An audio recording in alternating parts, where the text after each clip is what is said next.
Hi, welcome to the Uplift with Vision. So glad you could tune in today. I'm wonderfully glad to share these experiences with you. We're going to be talking about meditation today, but before we do that, before we go into the talk, let's pray in and just get centered. Take that time out in your day. You know, you can do this any number of times during the day. Just set aside a minute, go in, do prayer, get centered. It absolutely helps us throughout the day. Just remain focused and calm. So let's pray in. I give great thanks for this time together. We just pull away from the busyness of the world, the doingness of the world, and we come together in this time of peace and joy and harmony to know God, to know spiritual truth, to know of ourselves as that, to know that Spirit has made everything out of itself, and so we are part of that. Whatever Spirit is, we are. There is no separation. Everything is made out of the same stuff, the energy, which is Spirit. And so I give this time over to Spirit, to be inspired, to be in communication, to commune with the One, to know God is, we are, and it is all good. And so it is. So welcome to another installment of the Uplift. I'm so glad that you decided to take this break for yourself and tune in. Today is Ways Wednesday. It's just Ways Wednesday. And so I wanted to talk about all the ways that we can meditate, because there are so many different ways to meditate. You know, I always hear that, well, I don't always, but sometimes I hear people say, well, I can't meditate. I can't do it. You know, I just can't stay centered enough. I can't clear my mind or whatever. There's always reasons why people new to meditation get that frustration, right? I can't do that. It doesn't work for me. Well, what I know is that it does work, and it works for everyone. And yes, you can find a way to meditate, and you can start with 30 seconds. You can start with a minute. It doesn't have to be these long, hourly, in-depth meditations where your back aches and your head hurts and your leg falls asleep, or any of that kind of stuff. I remember when I was at a retreat at Deepak Chopra's place up in La Costa, he said that, and this was fabulous, he said our minds bring us into meditation, right? We sit, we get comfortable, we close our eyes, we go within, and we either do a chant, or we do our mantra or something, or silence or music or guided, and our mind will bring us into our meditation. And then he said, but our bodies bring us out. Right? Because we'll get an itch on our nose, our leg will fall asleep, our back will start to get stiff, something will happen with our bodies, and it'll bring us out of meditation. But then it's up to us to do what we do with that information, right? We either address it and go back into meditation, or we use it as a reason to end the meditation or whatever. Remember, there's no wrong way to do this if it accomplishes the goal, which is what we're going to talk about right now. We're going to talk about why meditate, right? Why do we even meditate? Today I'm discussing all the ways in which we can meditate, but the question, I guess, the first question would be, why meditate, right? Why meditate? And there's a quote going around that's attributed to the Buddha that says, what do you get from meditation? And the Buddha responded by saying, nothing. And they said, well, then why do you do it? And he said, it's not what I gain, it's what I lose. I lose anxiety, I lose depression, I lose anger, I lose fear. And it's a great quote, because all of that is true, but the Buddha didn't say it. It's one of those fake Buddha quotes. So you might see it around the internet somewhere. But I would advise you to go to fakebuddhaquotes.com, because it's really funny. But they'll have all the quotes there that have been attributed over the years, attributed to the Buddha that he didn't say. But the sentiment in that fake Buddha quote is true. A daily meditation practice helps us sleep better. A daily meditation practice does lower our anxiety, does help us, it lowers our blood pressure, right? It releases anger. It increases our self-awareness. It increases our self-confidence. It lessens depression. It helps us concentrate in the moment. It helps us during our day to just concentrate on the thing at hand. Because really, that's what meditation is, isn't it? It's just being in the now. Now. It's being in the now, right, while it's happening. So with all of those good side effects, and I'm sure there are others I haven't even listed, but with all of those benefits, the question is not why meditate, the question is why aren't you meditating? Why aren't you meditating? It's so good for the body and the mind and the soul. And I have some real actual quotes that I want to tell you about meditation. It's one of them is, quiet the mind and the soul will speak. And I love that. And that is anonymous. I don't know who said it. I've researched it. I can't find anybody. Quiet the mind and the soul will speak. So it's a way to really get connected to what's going on within, to really allow that still small voice to be heard, right? It's only when we cut out the distractions of the day can we actually hear that still small voice, the higher self just speaking to the self. And here's another quote, also by Anonymous. Anonymous is a very popular person. It says, to a mind that is still, the whole universe surrenders itself. I love that. When we are in meditation, everything is available to us. The whole universe surrenders itself to us, makes itself known. We are one with everything. When we are always one with everything, but we're more conscious of it in meditation. So what a wonderful gift that is, right? Here's another one, and this is from Thich Nhat Hanh. Meditation is not escape from society, but to come back to ourselves to see what is going on. Once there is seeing, there must be acting. With mindfulness, we know what to do and what not to do to help. Again, that was from Thich Nhat Hanh, and he's absolutely right. We go into meditation, we come out with clarity. We come out with direction. We come out knowing what to do and what not to do. It's a wonderful thing. And here's another quote. Meditation is being in tune with our inner energy source. That is also by Anonymous. And it is also true. Because that's what we do, right? We close out the world, the busyness, the conversations, the fear, the doubt, the lack, the anxiety, the whatever is up in our culture or in our country or in our family. And we just go to that quiet and still place, that reservoir of stillness that we have within us. And it just is our staycation. It really is. It's a place to go, to get still, to get clear, to get peaceful. Eckhart Tolle said this. He said, I have lived with several Zen masters, all of them cats. I think you cat lovers out there would like that. You'd appreciate that, right? And then this from Deepak Chopra. Meditation is not a way of quieting your mind. It is a way of entering into the quiet that is already there. And that's really what we're doing with meditation process. We are connecting with that quiet that is already there. We're connecting with the peace that is already there. And isn't that wonderful? And isn't that fabulous that we have it within us all the time? All the time. And you can connect to it whenever you desire. Whenever maybe you feel like things, in the physical world are maybe mounting a little bit up on you, you can just take that 1 minute, meditation. 30 seconds. Just close the door. Just get by yourself for a moment.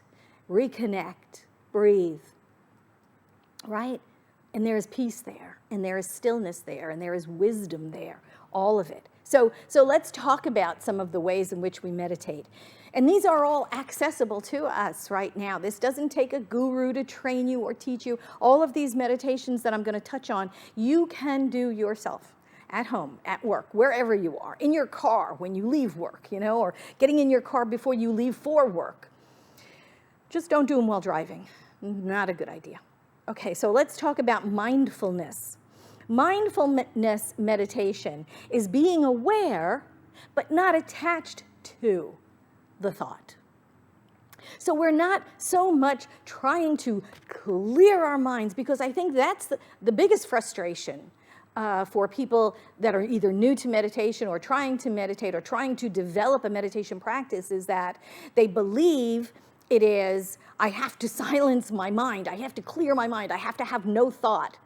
But thoughts happen anyway, and so it's very frustrating. So mindfulness is not about trying to push the thoughts away or trying to become thoughtless, but it's just being mindful of when a thought comes into our head, to notice it. It's a thought, and just to let it go just as easily. They come in and they go out. A mindfulness meditation is not about clearing your mind and having no thought and taking no thought, but it's allowing those thoughts to come and go and not judging it, not judging them, not being attached to them. So mindfulness, you might, in a mindfulness meditation, bring yourself into meditation through the breath, just absolutely slowing your breath down, noticing your breath, the inhale, noticing the little gap, that little point of stillness between the inhale and the exhale, and then allowing it to exhale, right? Allowing the exhale to happen, and just not being attached to any of it, but noticing my breath, noticing my breath. And then what happens, a little thought might come by, you know, oh, I have to pick up milk at the Vons, you know, oh, there's a thought, okay. And then just to let it go just as easy. Thoughts will happen, they will rise up in us, but it's just don't go down that road with them. Just allow them to pass. Go back to the breath. It's a mindfulness meditation, and you can do that anytime, anywhere. You know, just it's a little time out during your day. So here's another one, a movement meditation.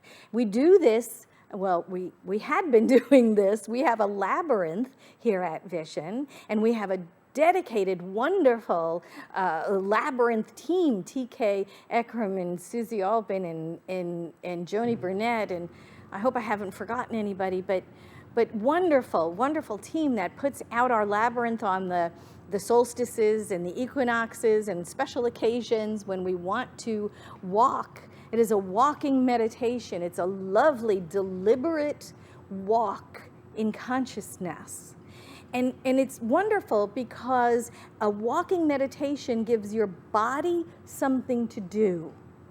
And so it quiets the mind down in that way. It's a real interesting process. If you haven't tried a walking meditation, you should give it a try.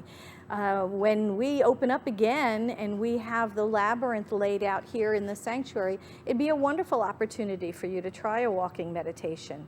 If you're out and about in nature between now and then, it's a wonderful time to try a walking meditation. Just walk, make a deliberate footfall. Every step is a deliberate footfall upon the earth, remembering the earth is the body of God.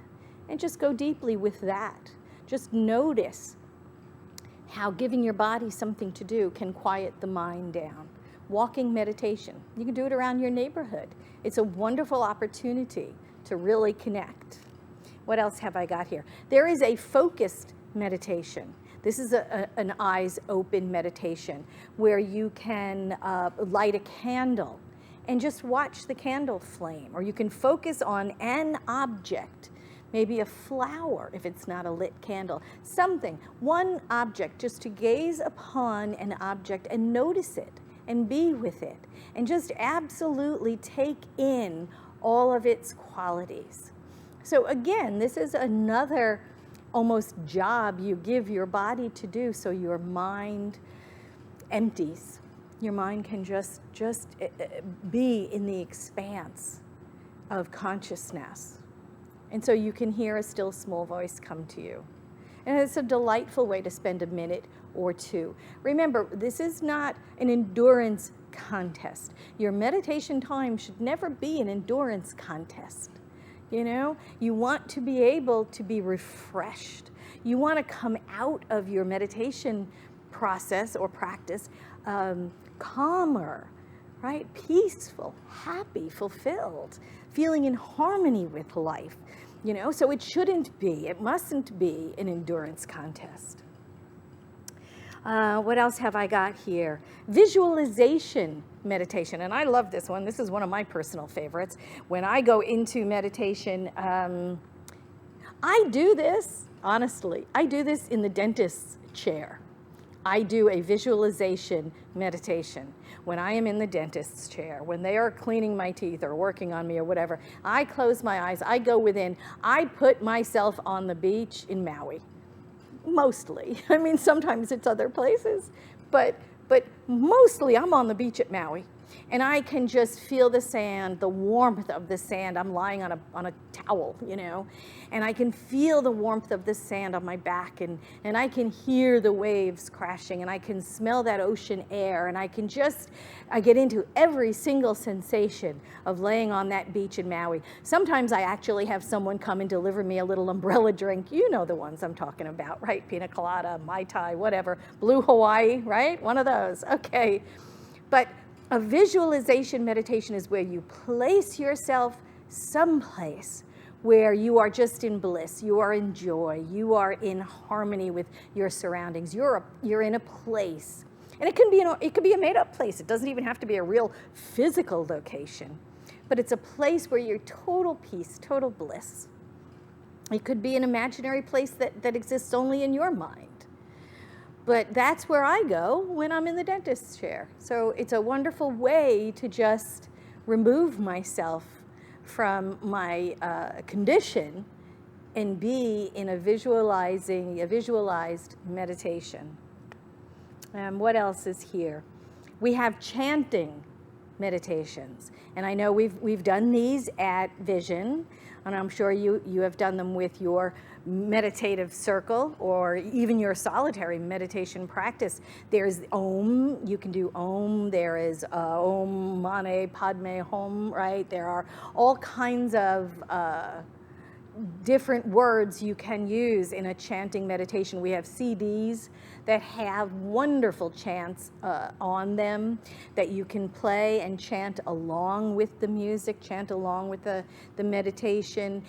And it's just the chanting is the rhythmic breathing, the words are repetitive, so it just brings us to that place of expansive consciousness, right? So if you enjoy singing, if you enjoy chanting, if you enjoy verbalizing, to get into that space, a chanting meditation might be something you can try. And again, you don't have to go the whole full 12 or 15 minutes or however long the CD is.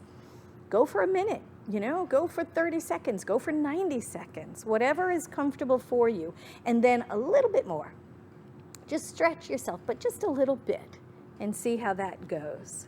There is the loving kindness meditation. I think I did that also in one of our previous uplifts. It's called the Metta, M-E-T-T-A, the Metta meditation. May I be happy, may I be well, may I be safe, may I be peaceful and at ease. You say those 4 phrases for yourself. Then you would say for you, or for a person by name, you would name a person you love. And then you would name a person maybe you're neutral about, and say and repeat the same 4 phrases. Then you would say it maybe for a person who you do not get along with, maybe a person that's a real challenge for you to love, and then repeat the 4 phrases. And then you say it again for the whole world, right? But it's the 4 phrases repeated. So it would be, may I be happy, may I be well, may I be safe, may I be peaceful and at ease. And then you would repeat, may Mary be happy, may Mary be well, may Mary be safe, may Mary be peaceful and at ease. And then someone neutral, and then someone maybe that you find a challenge liking, and then may the world be. Right? So you can see how that meditation is just, it is an unconditional loving meditation for all. It is a real way to develop this universal compassion, to see the world as God sees it, to really, really take in the idea that we are one.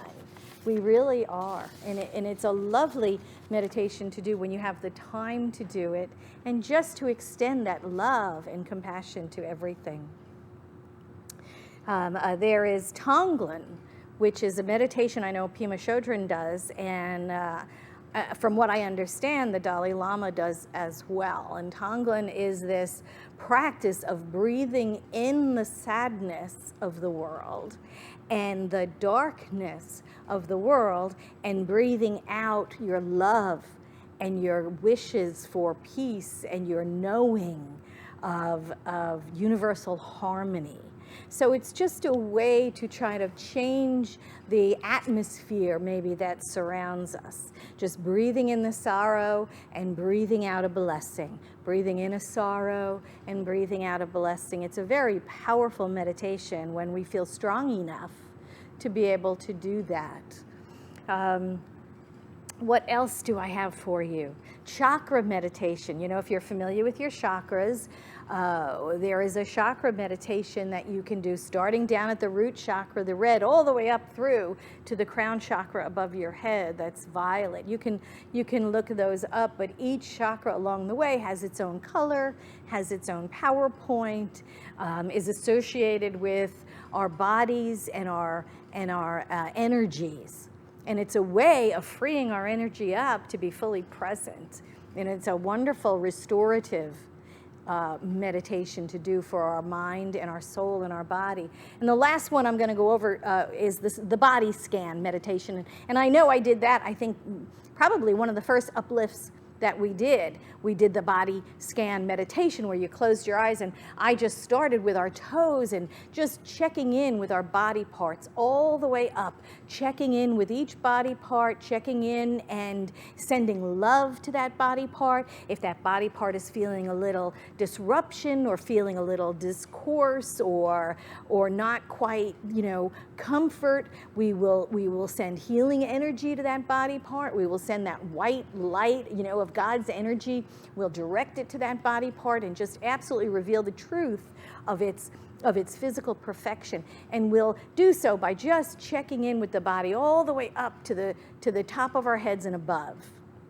And that is also a wonderfully restorative meditation process. You can do that alone. And then I guess the last one really I hadn't talked about was a guided meditation, because it takes somebody else outside of you to do that one. All these you can do yourself.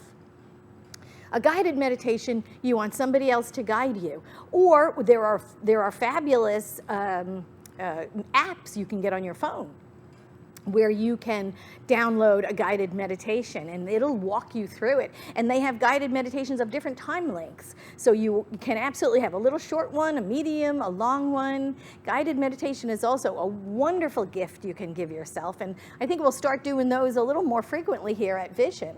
I think it would be a lovely gift we can give ourselves, is a guided meditation. So I want to finish up here with Sri Chinmoy, who said, and I love this quote, meditation means the recognition or the discovery of one's true self.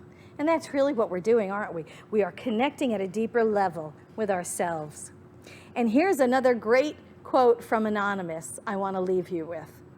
The goal of meditation is not to control your thoughts. It's to stop letting your thoughts control you. So I want to leave you with that. It's an absolute truth, and that is why we do it. So let's pray out. I give great thanks for this time spent together. I know God is fully present right here in this time, in this peace, in this quiet communication. We know and accept that God is all there is, that it is whole, perfect, and complete.